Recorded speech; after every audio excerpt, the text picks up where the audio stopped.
दैनंदिन मूलभूत गरजा आणि वारंवार येणाऱ्या समस्यांवर शाश्वत उपाय शोधणं म्हणजे वैज्ञानिक संशोधन म्हणता येईल. विद्यापीठ आणि महाविद्यालय स्तरावर आयोजित अशा संशोधन महोत्सवातून विद्यार्थ्यांच्या नव्या कल्पनांचा आविष्कार होतो. सर्वसमावेशक समस्या निवारणाची कल्पकता पुढे आणणं हा संशोधन महोत्सवाचा उद्देश असल्याची भूमिका पुण्यश्लोक अहिल्यादेवी होळकर सोलापूर विद्यापीठाचे कुलगुरू प्रोफेसर प्रकाश महानवर यांनी मांडली. भारताचे माजी पंतप्रधान मनमोहन सिंग यांच्या निधनामुळे सभागृह 2 मिनिटं मौन ठेवून दुखवट्यात.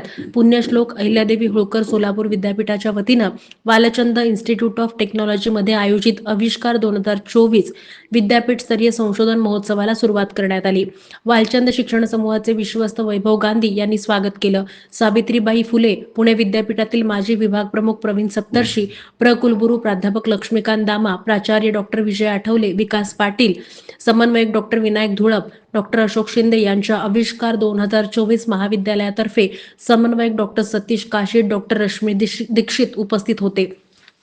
रिसर्च अँड डेव्हलपमेंट असं संशोधन होणं अपेक्षित असताना R&D अर्थात रिसर्च अँड डुप्लिकेटचा अक्षरशः स्तोम माजलाय असं सांगत कुलगुरू महानवर यांनी वातावरणातील 2°C तापमान कमी करण्यासाठी करोडो रुपयांचा चुराडा संशोधनाच्या नावावर केला जात असल्याचं शल्य व्यक्त केलं.